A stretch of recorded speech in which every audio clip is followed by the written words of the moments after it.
Welcome to my show. My name is Keyvan Davani. I have the honor, pleasure to have Mr. Godfrey Bloom on my show for the first time. Let me just turn off the YouTube so we don't have an echo. Godfrey, thank you so much for your time. We'll make it short because I know you're under pretty much time pressure today. Perhaps we can, follow up on our some of the topics I really want to talk to you about in the future. Welcome to the show, Godfrey. How are you doing? I'm very well, thank you very much. A pleasure to be on your show. Godfrey, I read your book, by the way, just shortly a couple of days ago. Really impressed. I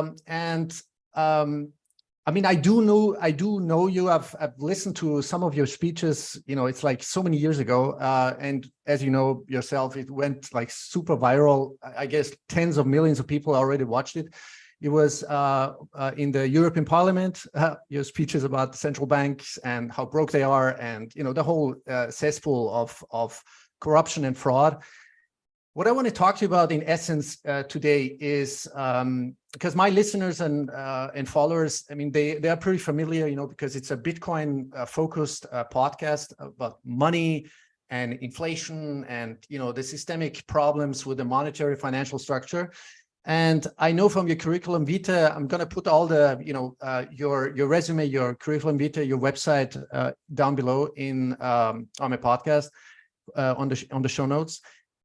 Since you also worked in the City of London, what I'm a little bit curious about is if you can share. I mean, if you do have insights about to get sort of a broader, comprehensive understanding, a bigger picture of the control structures, monetary financial control structures, whether we're talking about City of London, Bank of International Settlements, the central banks in general, the banks, and fiat money, fiat monetary system, and everything, all the symptoms and tentacles that come out of it, whether it be systemic theft, systemic corruption, systemic criminality, that's been going on right now. I mean, it's in plain sight.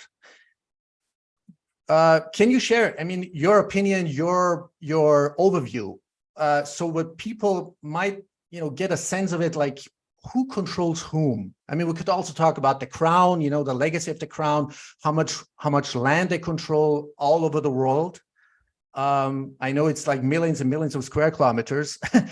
But I've never I've been deep into the rabbit hole. I've read books, The Creature of Jekyll Island by Griffin, or Eustace Mullins, The Secrets of Federal Reserve. I've, studied books about the Bank of International Settlements. You know where I'm going with this, Godfrey. So what is the bigger picture? Well, I think the problem that we have is the removal of the concept of hard money. And that's where it all starts. Okay, this is where it actually starts. So let's say we go back, we don't want to sort of go back too far in history, because then it just eats into time. Although I'm always happy to do that if there is time, which sadly there never is. But for example, if you go back to the Napoleonic Wars, and which finished at the Battle of Waterloo in 1815, we then return to the gold standard. We come off the gold standard in order to pay for the war, as everybody does. If you want to pay for a war in historical terms, you come off the gold standard. And this is something that Henry VIII did for his war. He added alloy or clipped coins, so on and so forth. He was followed, of course, by Queen Elizabeth I, who then tried to restore the concept of hard money, and in came Thomas Gresham, her chancellor, whose, of course, famous quotation is, "Bad money drives out good." Gresham Street is still there. The Bank of England came into fruition over a relatively slow period of time and was not a state-sponsored bank as it is today. So when we went back onto the gold standard after the Napoleonic War, we then stayed on the gold standard until 1914, of course, when the Great War, as we refer to it in Britain, is called the Great War.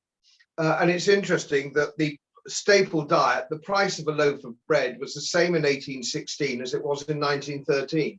So nearly 100 years, we didn't have inflation because you can't inflate gold money. There are other dynamics involved in that, like the repeal of the Corn Laws and so on and so forth. But I don't think we need to get sidetracked by that. So if you have hard money, it can't inflate. It's impossible to inflate it.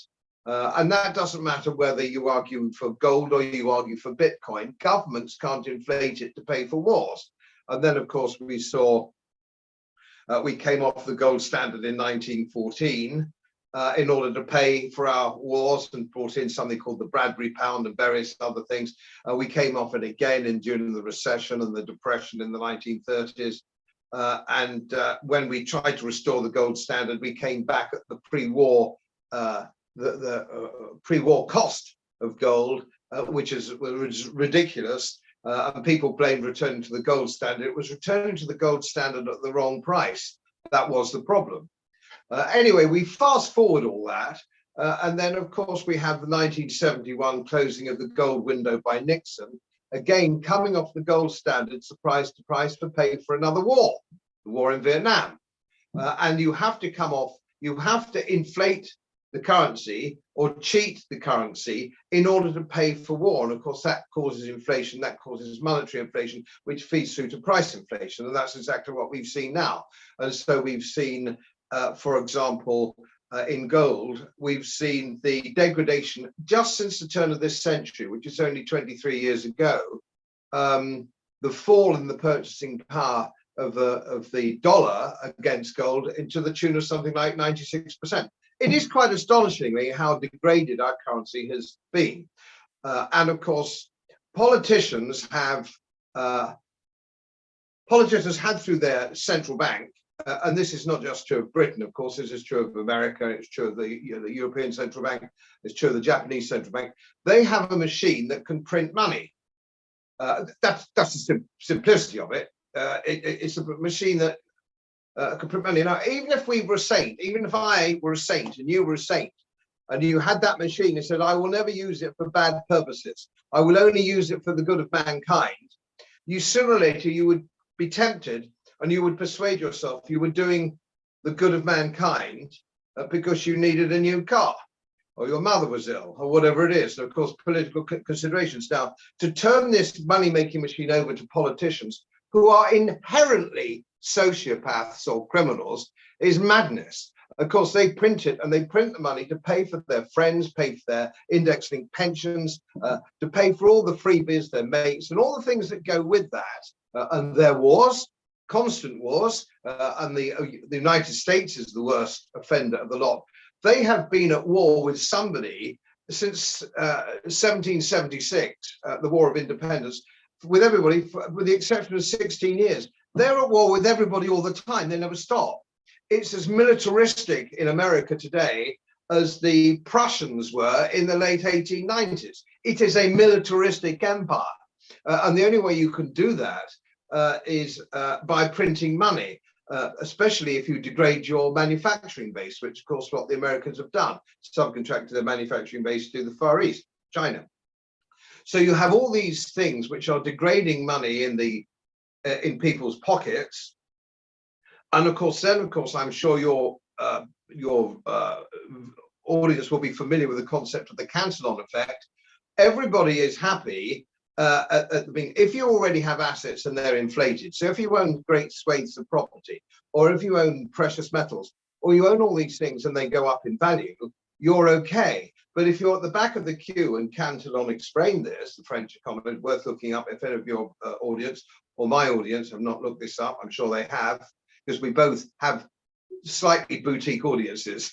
We're always slightly preaching to the choir on these things. Otherwise, they wouldn't be following us, or they wouldn't be subscribers. So that's always a problem, because it's the 80-20 rule. 80% of the people don't understand any of this, which is why they're constantly caught out. And so people get a little bit entangled sometimes with the concept of the City of London. The City of London is governed under its regulatory system by an enabling act, which is done by Parliament. So it's actually done by Parliament.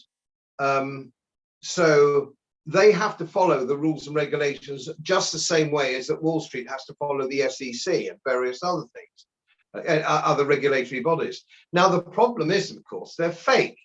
The regulatory bodies are fake.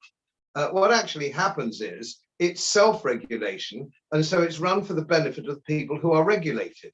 And it's just the same now when it comes to Big Pharma, the MHRA and all the rest of it. It's run, Big Pharma regulates itself. The World Health Organization regulates itself by the oligarchs who are in Big Pharma and the health systems that benefit from it.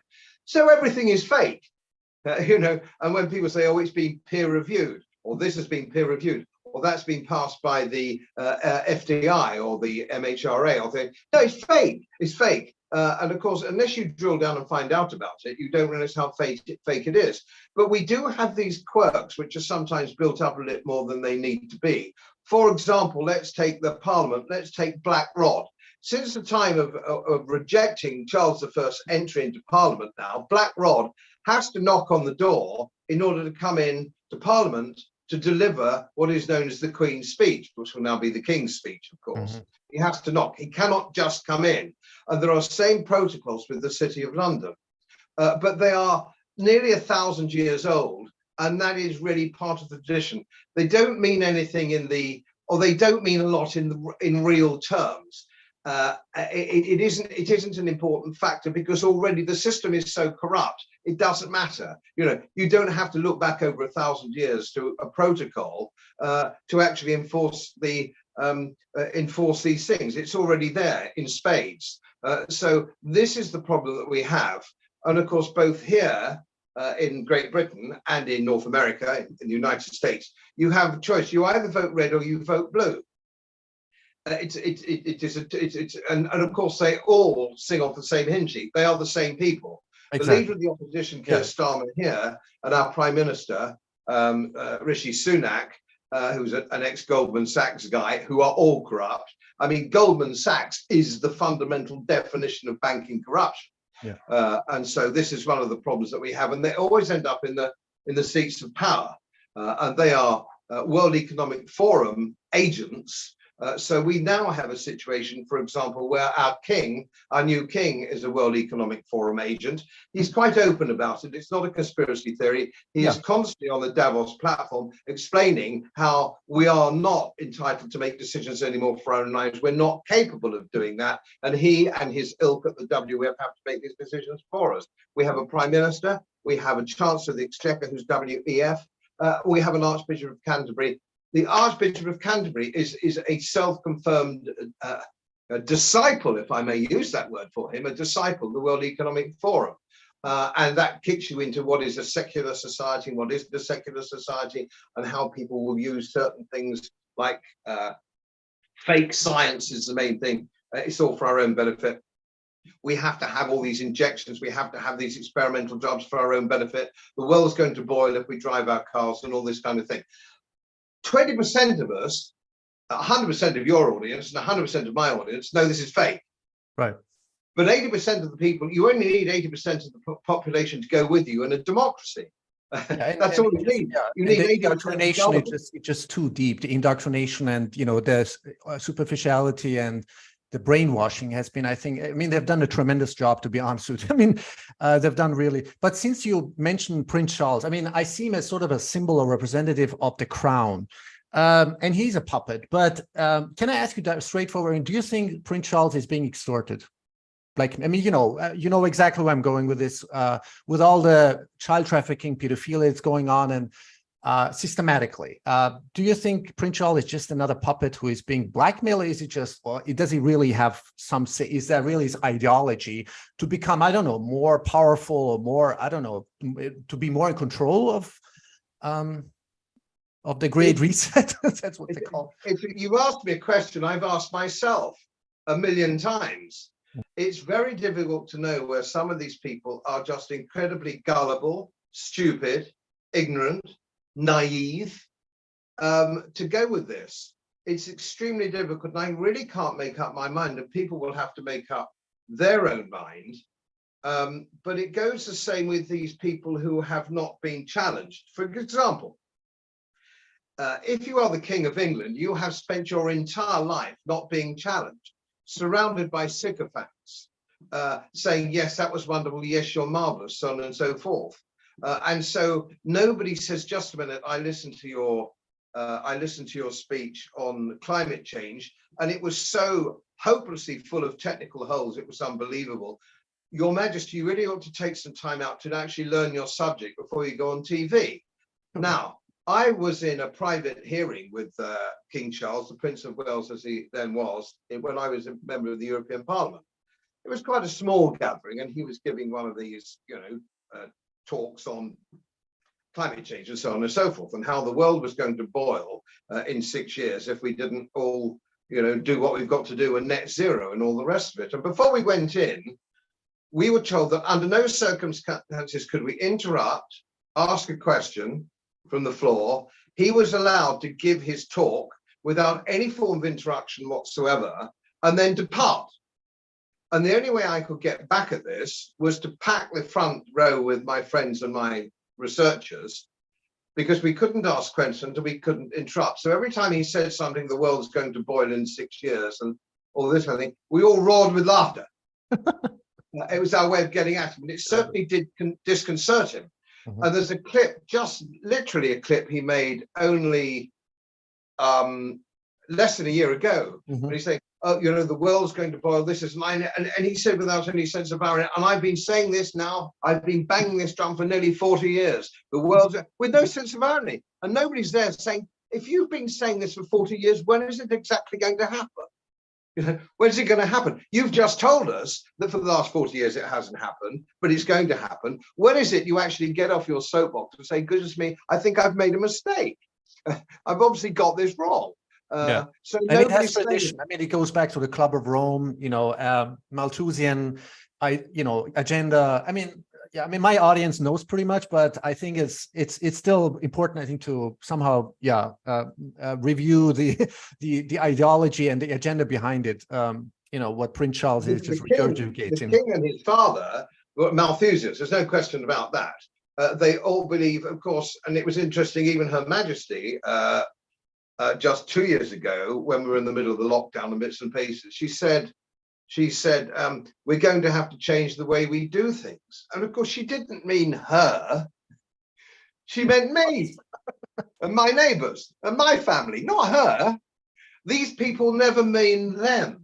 Unbelievable. So they continue to expand their family, have lots and lots of children, have lots of private aeroplanes, lots of cars, lots of palaces, lots of castles. They're not going to change the way they're going to. And when did you last see a political interviewer or any interviewer say, what personal sacrifices are you going to make, Your Majesty, yourself? How many palaces are you going to close? How many aeroplanes are you going to discard? Are you going to start traveling around the globe on ordinary scheduled airlines? Nobody ever says things. So he continues in this bubble of his own. So when you ask me, is he mad, naive, gullible, evil, stupid? The question is, so we don't really know. I think it's probably a mixture of all of them.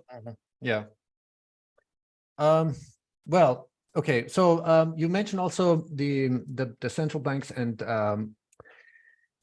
okay, so we always hear about the Rothschilds, but I think Rothschild is just one. I mean, they are still very, very powerful puppet masters. With its now 10 or hundreds of trillions of wealth they control. What I'm interested in, there's a tentacles, military-industrial complex, the corporate complex, the intelligence complex. Is there a picture you can draw where we can connect the dots? I mean, are there any like faceless entities or individuals, families that are controlling the central bank, even the Federal Reserve? The Federal Reserve, I mean, is privately owned, as we know, right? So who controls the Federal Reserve? Do we have the faces, the owners, the names? We don't, right? No, we don't know. We only know the people who are really up front, don't we? We know about George Soros. We know about Bill Gates. We know about Jeff Bezos. We know about all these people. But these are just bureaucrats. These are just handlers. These are just, operatives. I mean, they are rich and wealthy and, in a way powerful. But that's why the title of this episode is Who Controls the Money? The monetary fiat system, which is the central banking system. Well, let's look at it from a slightly different angle. What we have is, at the moment, of course, is we have a credit crisis. We have a crisis of credit. We've had free money for decades now, and of course the debts are unrepayable. Basically, everyone is in default. The banks are in default, countries are in default, so, the banks are insolvent, the central banks are insolvent. Now, when you say who actually controls it, are we actually looking for a family like the Rothschilds, who are certainly in there somewhere, the oligarchs who then buy? So you have Jeff Bezos, who owns the Washington Post. You have Bill Gates, who owns the Guardian newspaper here, which isn't a particularly good newspaper or popular newspaper, but it feeds straight into national broadcasting. If they're going to run anything today and every morning, it's the Guardian they read, and so they set the agenda. It's very difficult to find out actually who controls everything. So even in the Daily Telegraph, supposed to be an independent newspaper, you find that Bill Gates is controlling their medical pages. He's controlling their all sorts of other pages. And so the control, you have a view, let's say, you have an ethos of world government. They want world government. They want a centralized world government. And there are enough of them to actually control the mainstream media. And I would argue that the biggest defense that we have in a free society is a free press. We haven't had a free press for years. And I think the sacking of Tucker Carlson just proved that beyond almost any doubt. No, but the BBC has been a government statement. And if it comes to foreign policy, for example, you can actually see British journalists on BBC, you can see their eyes flicker along the prompt screen reading the CIA press release. You can actually see it. And I've been on television before, breakfast TV, and I went across and I put my hand over it. I said, no, look at me, talk to me, don't read the CIA press release. Well, Syria in particular, and various other things in the Middle East, and nobody's talking about Libya ever again. So it might be a little bit difficult to actually suggest who is individually running this. But when you've got a syndicate, which includes the King of England, the Prime Minister of England, the Fed, the ECB, world leaders who are openly boasted about by Carl Schwab that he's infiltrated cabinets all across the world, Australia, who does exactly what they're told, foreign policy with Great Britain, we do exactly what Washington tells us to do. Is there any one person or one family or one group? I think it's a sort of a globalist ethos, which so many people of massive influence share. I'm not sure that you can pin it down to one person or a number of persons, like, dare I suggest, something like Moriarty from the Sherlock Holmes who done it. One figure of evil. Right. I think that would be too simplistic. It's more nuanced, definitely. Yeah, it's a little bit more complex. But I'm always, being curious because, the first time I understood that these institutions, entities, or, whether it be the Bank of International Settlements and their members and other, institutions are not accountable, criminally immune, and they're above the law. I mean, there's even a speech, not a speech, an interview with Alan Greenspan where he said, who's above, like he was talking about the Federal Reserve, that there is nothing above the Federal Reserve. It makes its own, it's above the law. It is, it was implying the Federal Reserve is above the law. And that shocked me for the first time to understand, they're criminal immune. They are untouchable. And that's something where I'm like, okay, what's a cesspool of corruption and unaccountability? I mean, even the justice system. There are lawyers, who say in Germany, the justice system is lost. I mean, they're either totally dependent or they are being, bribed, corrupted, extorted, or just under control. So there's no independent judiciary anymore. You know what I'm saying? These are the tentacles I was talking about. Yes, you're absolutely right. It's the same in Britain. Since the era of Tony Blair, all senior judicial appointments are politicized. All senior civil service appointments are politicized. I spent a little time in the army myself years ago, not with any great distinction, I have to add. But I can tell you, you cannot get above the rank of full colonel without being politically approved. Right. So you have wokery in the army. So your generals have to pay lip service to ludicrous things like the war in the Ukraine, the transgender in the army, pretending that isn't going to affect units' ability, the destruction of Crown immunity when it came to the army justice system, which was a very good justice system. That's been taken out, that's been deferred, that's been put forward to the European Court of Human Rights, which is a totally political unit, as you know. I mean, that's a political judiciary with relatively junior judges. Who in our level of judiciary here would be no higher than probably district judge, or what we used to call a stipendiary magistrate. Very junior. These aren't the great legal minds of yesteryear that we used to have in this country. So we've degraded the principles of English law. We've degraded the education system.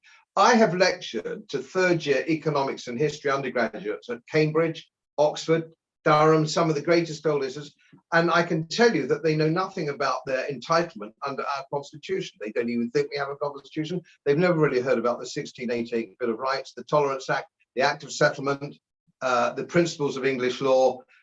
You do not get an education at a British university. You go to play rugby, have pasties and drink beer, and that's fine. Nothing wrong with that. I love all of that myself.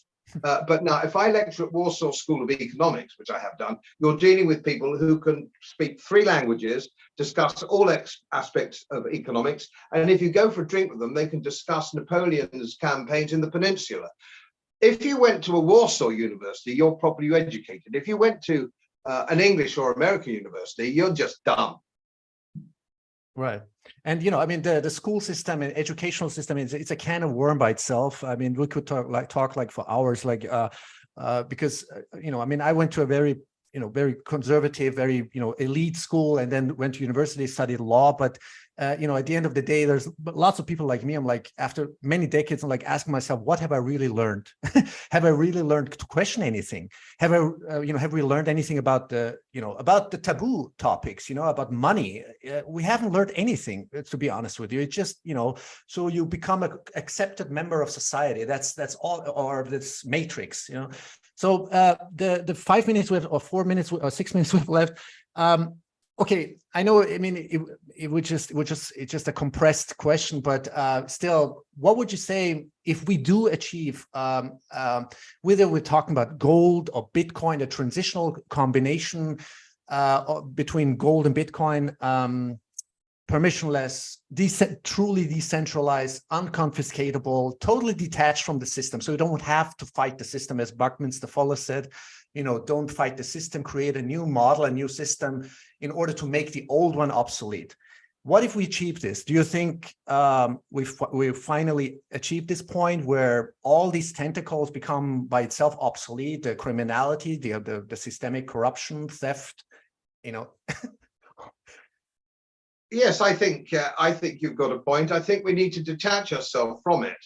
And we are, of course, there's a number of dynamics that we're looking at. We have Bitcoin, of course, where the Bitcoin has understood that you need to get out of a state-run system. Of course you do. I've been a gold bug for most of my, most of my latter life, for the last 30 years anyway. I'm a gold bug. I do not buy this Bitcoin versus gold. I think that's fake. It's a fake argument. They're complementary. They both get us out of the state system. And I get annoyed when I get teenage Bitcoiners come onto me and say, oh, you don't know anything about Bitcoin. You don't understand Bitcoin. And you've got an ancient relic and it's an old piece of rock. This is just childish. We are both following the same goals because it's the same properties, scarcity. We're talking about scarcity. I mean, that's one common, I would say, one essential commonality. It's the scarcity, or let's say relative or absolute scarcity, right? Exactly. It doesn't matter particularly whether you believe in Bitcoin or whether you believe in gold. What we both believe in is that you don't want to be involved in the state system because they will rob you because they're criminals. Now, of course, the other dynamic, which is just coming on stream, is the BRICS nations and taking the same view. This isn't just you and me and our subscribers and our friends and people who agree with us. We have the biggest block of people, of population on the planet now, the BRICS, which outweigh number-wise the West, saying, no, we don't want this. They've weaponized the dollar. We don't trust the American system. We don't trust fiat currencies. We don't trust Western central banks. All of this, which we have brought on ourselves. They're saying we're going to have a new, and we don't quite know how it's going to work yet. It's not, we don't quite know, but they're talking about having the yuan or the ruble or interchangeable, and it's going to be, and it's going to be in part gold backed. It looks like it's going to be gold backed because the central banks are buying gold, and that's your giveaway. Now, where I believe that is going to change the dynamic, because it's going to mean there's a very easy way of getting yourself out of the system. It's much easier because you can just, there's no reason to stop you trading in yuan or rubles or a hard asset-backed currency. You can do that, and that's going to be a lot easier. And what I was hoping, and it hasn't yet, what would be a really big step forward for Bitcoin, and I have held Bitcoin. I'm a believer in Bitcoin being a very good concept. But what we have to have is an acceptance generally as money, which is a medium of exchange. It has to be an internationally accepted medium of exchange. And I've had this sort of discussion before in a helpful and constructive way. I've been to most capitals in the world. That's not because I'm clever, it's because I'm old. I've been to sort of New York, Buenos Aires, Delhi, Zurich. I've been all over the world in my lifetime. I expect you've seen an awful lot of it too. I can go to any posh hotel in the world and I can tip a sovereign, an English gold sovereign, to the concierge and get exactly what I like. Yeah, he will go away into the and make. The only question sometimes I have to Godfrey is like, how do you assay the authenticity, the purity of gold? That's the thing, because with Bitcoin, you I mean, it's in plain sight, it's in real time, it's on the blockchain, and there it is. It's 100% proof. But with gold, it's like, I don't know. Can I trust you? I mean, is this pure? Is this authentic? Is it really? Well, this is what I like about coin rather than bullion. I like coin. Because that's all really been done for you. Yes, you could fake the coins, but I use Sharps Pixley in London, and occasionally, if I want to cash a bar, I just go up the stairs. It takes a nanosecond for their machine to tell me that that's right. Okay. Right. Yeah. It takes seconds. It takes seconds. Yeah, I'm talking about like individual, like, can you do it like, on a day-to-day basis, like? Well, yeah, it's pretty easy. But we're talking about people with a portfolio, people, Middle England, the professional man. There's not much you can do to help people who don't have any money to start with. They don't have anything to start with. So there's not much you can do. But if you're a professional man, I'm just an ordinary professional man in England with a small holding here in Yorkshire, with a few chickens and a few horses and bits and pieces. I'm just an ordinary middle guy, and I can make gold work perfectly well for me. And I've got an account with Baird, I've got an account with Pure Gold, I've got an account with Sharps Pixley. I can pick the phone up. It's insured, it's safe stored, not with a bank, which the government own and can bust into whenever they want. No, an independent safe deposit box. I can phone them up and I say, I need to sell £50,000 worth of gold. They will transfer that money the next day. It's really very easy. Exactly. And so Bitcoin, gold, it is actually easy. And of course, we're now living in a situation where you try and get £50,000 out of your bank now. Go to your bank or £20,000 and ask you what you want it for. Oh my God. Yeah. No. Oh yeah. Yeah, it's not yours. It's not yours. It's an IOU. No, but they can't do that if you have an independent gold account with a reputable people like Baird, Pure Gold. There's lots, and there's quite a few in. Right. And on the spreads, just a very quick word about the spreads. For those of you who are interested, and I know Bitcoin is interested in gold, and gold bugs are interested in Bitcoin because it's flip side of both what we believe in. I've arranged with a bullion dealer in London, very reputable, that they will buy your gold back at spot. The guarantee they will buy back at spot. So yes, you pay a 3% premium when you're buying your piece of gold or your gold coin. That's how they make their turn. That's a legitimate business. I don't have an issue. Nobody should have an issue with that. Okay. But when you want to sell it back to them, they will give you spot price. That means you're not taking a 3% hit on your sale. So you're only really dealing with a 3% bid. Well, that's the same as, that's smaller than a unit trust, an investment trust, or a stock or a bond. So it is a very sophisticated world. And as I say, the key is if I had that gold, it's got to be recognized. It has to really be a Krugerrand or a sovereign or something like that, that is instantly recognized as being so. Yeah. And That's certainly, your concierge or your hotel manager will be very happy to take that, especially in India. Believe me, if you've got the nerve to take a gold sovereign into India. Yeah, there's so many people. It is accepted money. It is accepted. It's an accepted medium of exchange. I'm looking forward to the day when Bitcoin is too. And I thought the breakthrough would come with Elon Musk when he said, "I will sell you your car for Bitcoin, transfer Bitcoin, and I'll sell you the car." I was hoping every car dealer would do the same. That would be an enormous breakthrough for Bitcoin as a true medium of exchange. It's going to happen, and it's happening. I mean, on the second layer and the third layer, I mean, it's super advanced right now. It's the pace of development. But Godfrey, I know you're under time pressure. I'm going to let you go, but there's so many subtopics. I know you're a military expert also, and you're Austrian economist. I want to talk to you about Hoppe, about the essence and nature of the government, the nation state, whether it's relevant or irrelevant at all. But maybe we can follow up sometime, I don't know, maybe in a couple of months or whenever you have some time. That would be absolutely great. I'd love to, if you email me or Patrick, who's my techie guy. We picked up your email. It got lost in the bucket. It's like so long time ago. I know. But yes, love to talk to you again. Let's book it in for 6 weeks' time or something. Awesome. Thank you so much, and appreciate it. Pleasure. Thank you. Have a good day. Bye-bye. Bye-bye. All right. That was Godfrey Bloom, legendary Austrian economist, former member of parliament and author, amazing man. I just wanted to screen share. Let me just put this on screen share. Here you go. That's his website. That's godfreybloom.uk, where you can also read his resume or curriculum vitae, all his articles, his publications, everything else. And then the last book I read is a pretty, compact and short book, but really amazing. It's, for the layman or laywoman, The Magic of Banking, the Coming Collapse.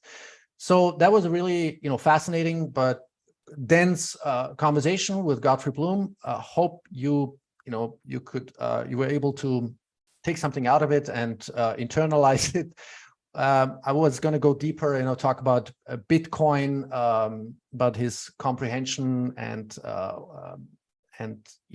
how he's, sees the world in a hyper Bitcoinized world, how he sees it, with or on a gold standard.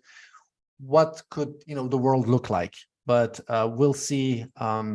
Hopefully, we'll have another follow-up conversation in the next few months. My name is Keyvan Davani. I'm the host of the Keyvan Davani Connection Show. And let me know your thoughts, your questions, and any other ideas, inspirations for the next chat.